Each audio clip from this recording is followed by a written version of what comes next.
भारत ने एक ऐसी रणनीति अपनाई जिससे बांग्लादेश का पूरा राजनीतिक नक्शा पलट गया और पाकिस्तान की उम्मीदें 6 घंटे में ही चकनाचूर हो गईं। बांग्लादेश में शेख हसीना की सरकार का पतन पाकिस्तान बहुत खुश था, क्योंकि जब से बांग्लादेश में तख्ता पलट हुआ है तब वहां के अल्पसंख्यक पर अत्याचार अपने चरम पर है। लेकिन भारत ने एक ऐसी चाल चल दी है जिसने पाकिस्तान, बांग्लादेश और चीन तीनों को झकझोर कर रख दिया। आखिर भारत ने बांग्लादेश को कौन सा जवाब दिया है, जानने के लिए वीडियो को अंत तक देखें। लेकिन वीडियो में आगे जाने से पहले अगर आप भी मानते हैं कि भारत सरकार को बांग्लादेशी हिंदुओं की रक्षा के लिए ठोस कदम उठाना चाहिए, तो वीडियो को लाइक करके कमेंट बॉक्स में जय हिंद जरूर लिखें, क्योंकि जय हिंद कहना हम सब के लिए गर्व की बात है। दरअसल देखा जाए तो पिछले कुछ महीनों से, जब से मोहम्मद यूनुस की सरकार आई है, तब से बांग्लादेश की तरफ से इतने ज्यादा भारत विरोधी कदम उठाए गए हैं कि यह बात पहले ही समझ आ रही थी कि आगे चलकर भारत के लिए पाकिस्तान से भी बड़ा दुश्मन बांग्लादेश बन सकता है। और वह समय आने में 2-4 महीने भी ढंग से नहीं लगे, बल्कि 2024 के अंत में ही बांग्लादेश ने भारत के बॉर्डर पर ड्रोन तैनात करके और भारत के इलाकों पर कब्जा करने की धमकी देकर यह बात साफ कर दी है कि उनके इरादे भारत के लिए किस तरीके से हैं। खैर, हम लोगों को तो बांग्लादेश के इरादे समझ में आ गए हैं, लेकिन उनके द्वारा भारत के लिए क्या कहा जा रहा है उसे जानने के लिए सबसे पहले आप इस खबर को देखिए जो हाल ही में सामने आई है, जिसमें बांग्लादेश का कहना है कि हम भारत के साथ बिगड़े रिश्तों को सुलझाना चाहते हैं। यहाँ पर बांग्लादेश की तरफ से यह कहना ही उनकी सबसे बड़ी समस्या है, क्योंकि बांग्लादेश कह कुछ और रहा है और पीठ पीछे कुछ अलग ही कारनामे कर रहा है। क्योंकि बांग्लादेश की तरफ से फिलहाल के दिनों में न सिर्फ इंडियन बॉर्डर पर ड्रोन और हथियार तैनात किए गए हैं, बल्कि बांग्लादेश ने भारत के साथ कुछ डील्स को भी रद्द करने का आदेश दे दिया है, जो भारत के लिए किसी झटके से कम नहीं है। क्योंकि इस मैप में आपको जो असम, मेघालय, त्रिपुरा और मिजोरम जैसे भारत के नॉर्थ ईस्ट इलाकों वाले राज्य दिखाई दे रहे हैं, इन राज्यों में केबल के जरिए हाई स्पीड इंटरनेट पहुंचाने के लिए बांग्लादेश की टेलीकम्युनिकेशन रेगुलेटरी कमीशन के साथ भारत ने समझौता किया था। बांग्लादेश को ट्रांजिट रूट के रूप में उपयोग करने के लिए यह समझौता किया गया था, क्योंकि अगर हम भारत के नॉर्थ ईस्ट वाले इन राज्यों में सीधे इंटरनेट पहुंचाते हैं तो भारत के पश्चिम बंगाल से नॉर्थ ईस्ट वाले इलाकों की दूरी लगभग 3700 किलोमीटर कम हो जाती है, जबकि यदि हम सीधे भारत के एरिया का उपयोग करते हैं तो दूरी बढ़ जाती है। इसलिए भारत ने खर्च घटाने के लिए बांग्लादेश के साथ समझौता किया था। लेकिन हाल ही में बांग्लादेश के बदलते इरादों के बीच खबर आ रही है कि उन्होंने भारत की चिंता बढ़ाने वाला काम किया है और भारत के साथ इस डील को कैंसिल कर दिया है, जिससे भारत के नॉर्थ ईस्ट वाले राज्यों की इंटरनेट सेवा बुरी तरह प्रभावित हो सकती है।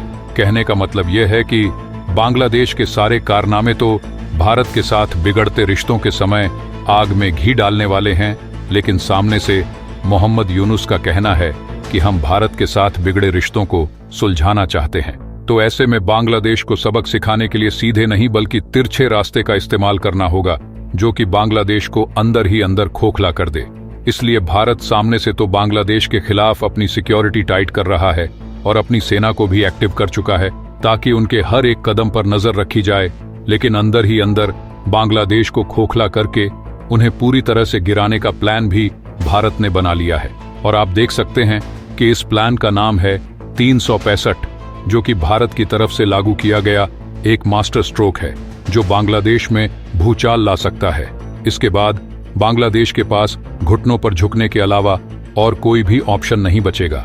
भारत की तरफ से लाया गया प्लान बांग्लादेश के खिलाफ किस तरीके से काम करेगा, इसे समझने के लिए आप हमारी बातों पर ध्यान दीजिए। हाल ही के दिनों में देखा जाए तो बांग्लादेश के इरादे भले ही भारत के खिलाफ बदल गए हों, लेकिन इसके साथ ही वह खुद भी एक नए संकट की ओर बढ़ रहा है, और वह है उनकी खुद की इकोनॉमी। क्योंकि तख्ता पलट के बाद से दिन पर दिन बांग्लादेश आर्थिक रूप से कमजोर होता जा रहा है, और ऊपर से कट्टरपंथी उसकी मुसीबतें बढ़ाए हुए हैं। वे लगातार हिंदुओं पर जुल्म कर रहे हैं और भारत विरोधी गतिविधियों में घुले हुए हैं। हमने आपको यह भी बताया कि मौजूदा हालात ऐसे हैं कि बांग्लादेश भारत के लिए नए दुश्मन की तरह उभर रहा है, जिससे भारत हर स्थिति पर बारीकी से नजर बनाए हुए है।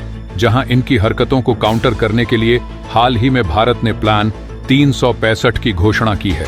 और इस प्लान के नाम से ही जाहिर है कि 365 यानी कि एक साल के अंदर बांग्लादेश अपने आप ही घुटनों पर आ जाएगा। क्योंकि आपको मालूम होगा कि बांग्लादेश में तख्ता पलट होने से पहले उनकी टेक्सटाइल इंडस्ट्री बुलंदियां छू रही थी। तमाम विदेशी कंपनियों के टेक्सटाइल ऑर्डर बांग्लादेश में तैयार हो रहे थे।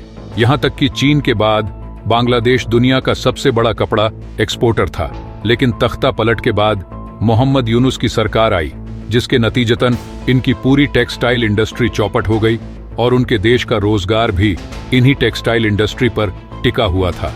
और उनके देश की पूरी इकोनॉमी भी इसी टेक्सटाइल इंडस्ट्री के बलबूते खड़ी हुई थी। यानी कि जिस देश की पूरी अर्थव्यवस्था ही टेक्सटाइल इंडस्ट्री पर खड़ी हुई हो, उनके लिए उससे मजबूत कोई कड़ी हो ही नहीं सकती। लेकिन दुनिया के बड़े बड़े कपड़े ब्रांड्स अब भारत की तरफ अपना झुकाव कर रहे हैं, जिसके कारण बांग्लादेश की सबसे मजबूत कड़ी अब सबसे कमजोर कड़ी बन चुकी है। और भारत ने बांग्लादेश की इसी कमजोर कड़ी को पहचान लिया है। इसीलिए प्लान 365 के तहत इसी कड़ी को एक साल के अंदर धीरे धीरे कमजोर करते हुए पूरी तरह से तोड़ दिया जाएगा। और उनकी कड़ी को तोड़ने के लिए भारत के प्रधानमंत्री मोदी सहारा लेंगे डोनाल्ड ट्रंप का, जो कि साल 2025 में अमेरिकी शासन में आ रहे हैं, जिसमें भारत के प्रधानमंत्री मोदी ट्रंप के साथ विदेशी यात्राओं पर निकलेंगे और बांग्लादेश के एक्सपोर्ट को निशाना बनाया जाएगा। जहां प्लान के मुताबिक मिडिल ईस्ट और एशियाई देशों में बांग्लादेश के टेक्सटाइल एक्सपोर्ट पर नकेल कसने के लिए ठोस कदम उठाए जाएंगे। यहां तक कि यूरोप और अमेरिका जैसे बड़े मार्केट जहां पर बांग्लादेश की पकड़ ज्यादा है, वहां से इन्हें हटाने की कोशिश की जाएगी। और इसमें खुद डोनाल्ड ट्रंप साथ देने वाले हैं। जब बांग्लादेश के एक्सपोर्ट पर चोट लगेगी तो उसका विदेशी मुद्रा भंडार तेजी से खाली होगा, जिससे उनके देश में गंभीर आर्थिक संकट आएगा और वह अपने इंपोर्ट बिल भी नहीं चुका पाएंगे। ऐसे में कयास लगाए जा रहे हैं कि अगर बांग्लादेश इसी तरह आगे बढ़ता रहा तो यकीनन एक साल के अंदर आर्थिक तंगी के चलते भारत के सामने उन्हें घुटनों पर आना ही पड़ेगा।